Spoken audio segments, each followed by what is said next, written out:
안녕하세요. 변호하는 사이 은지민 변호사입니다. 요즘 뉴스를 보면 헤어진 연인 사이에 혹은 전혀 모르는 사이에 발생한 스토킹 범죄로 인해서 폭행이나 상해를 입거나 심한 경우에는 살인사건으로까지 이어지는 경우가 상당히 많은 것 같은데요. 이 스토킹이 정확히 무엇일까요? 스토킹이라고 하면 흔히 상대방을 쫓아다니거나 계속 연락하는 행위 정도를 생각합니다.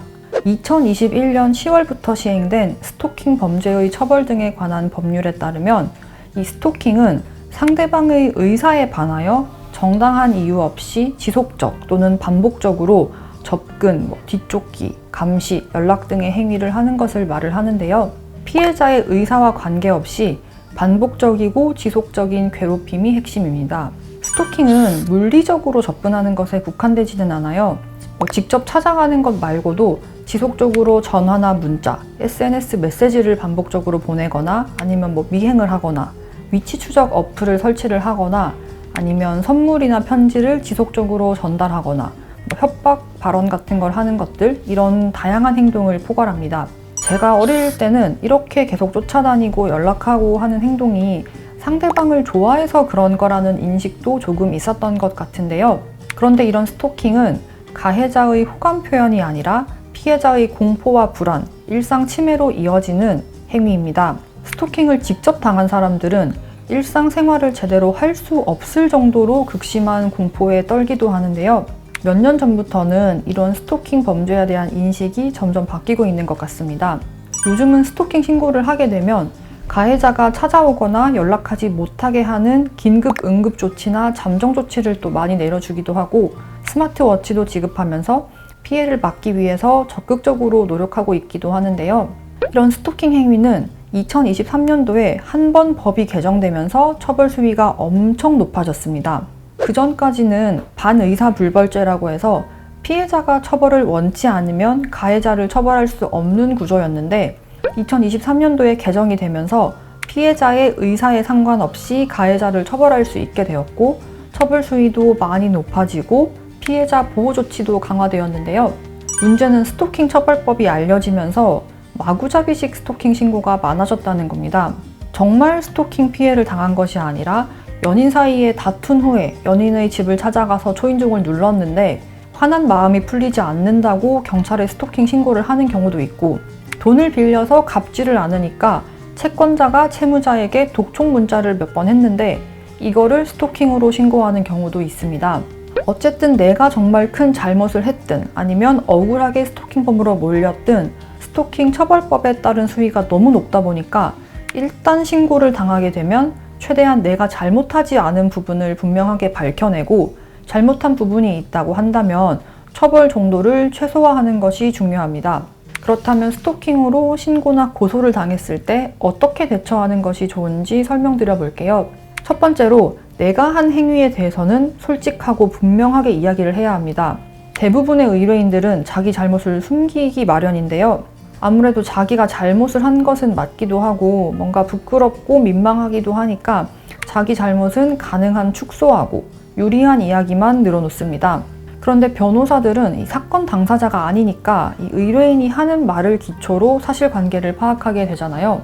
그런데 의뢰인이 자기 행동에 대해서 거짓말을 하거나 유리한 부분만 골라서 말을 하게 되면 사실관계가 왜곡될 수밖에 없습니다.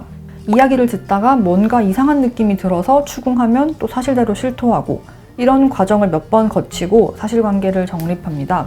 제가 답답한 게 변호사에게도 거짓말을 하고 숨기는 의뢰인들이 많습니다. 그런데 적어도 변호사는 사실관계를 정확하게 알아야 하거든요. 나한테 유리한 점, 불리한 점을 정확하게 다 알고 있어야지 어떤 공격이 들어와도 방어할 준비를 하는데 불리한 점을 모르고 있다가 경찰 조사 가서 이제 처음 알게 되면 방어를 못하는 거죠. 저도 이런 상황을 몇 번 겪고 난 이후에는 상담하면서 계속 말씀을 드립니다. 잘못한 것도 사실대로 얘기를 하셔야지 제가 도와드릴 수 있다고요. 스토킹으로 신고당한 분들도 비슷합니다. 자기가 한 행동을 축소하고 변명하려는 경향이 있습니다. 예전 제 의뢰인은 전 여자친구에게 일주일 동안 이메일을 500통 넘게 보냈는데요. 처음에는 저한테 10통밖에 안 보냈다고 얘기를 했어요. 상담 과정에서도 제가 몇 번 물었는데 10통 정도 보낸 게 전부라고 하니까 저는 그렇게 전략을 세워서 경찰 조사를 갔는데 수사관이 무슨 소리냐고 이 메일 500통을 보낸 자료를 보여주면서 화를 냈습니다.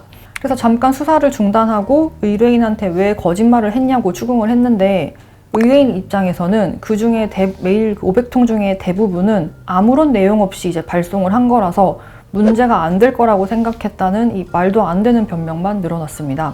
어쨌든 내가 한 행동을 명확하게 이야기하면서 사실관계를 잡고, 그 중에서 스토킹 처벌법상 범죄에 해당하는 행위와 아닌 행위를 분명히 구분해야 합니다. 두 번째로, 피해자에게 보낸 카톡이나 문자 같은 것을 절대로 삭제하면 안 됩니다. 스토킹으로 신고를 당하면 겁이 나기 때문에 피해자에게 보낸 카톡을 막 지우고 없애는데요. 사실 이건 아무런 의미가 없습니다. 애초에 피해자가 신고를 할 당시에 내가 피해자에게 보낸 카톡이나 문자, 전화 발신 내역이 전부 수사기관에 제출될 거란 말이에요. 그런데 피해자 쪽에서는 본인에게 유리한 자료만 제출하겠죠. 나한테 유리한 자료, 예를 들면 피해자도 내 연락과 카톡에 답장을 잘 해주고 있었던 그런 내용은 전부 빼고 제출할 거란 말이에요. 그리고 이런 것뿐만 아니라 스토킹인지 아닌지 판단을 할 때 가해자와 피해자의 관계, 사건이 발생할 당시의 정황 같은 이 재반 사정을 전부 고려하는데, 대화의 맥락과 상황을 알아야지 스토킹이 아니라는 점을 제대로 설명을 할 수 있습니다. 그래서 대화 내역은 절대 삭제하지 말고 잘 보관하고 있어야 합니다. 세 번째, 스토킹으로 신고나 고소를 당했으면 그 순간부터는 피해자에게 절대 연락하면 안 됩니다. 의뢰인들 중에는 스토킹 신고를 당하고 나서 억울한 마음에 오해를 풀고자 피해자에게 연락을 하는 경우가 종종 있는데요. 피해자 입장에서는 그 연락조차 싫기 때문에 2차 가해로 여겨집니다. 그래서 일단 신고나 고소를 당했다면 반드시 제3자이자 법률 전문가인 변호사를 통해서 피해자와 소통하는 것이 좋습니다. 스토킹은 사랑이 아니라 분명한 범죄입니다. 그 경계를 명확히 알고 분명히 지키는 것이 중요할 것 같아요. 오늘 영상 또 시청해주셔서 감사합니다.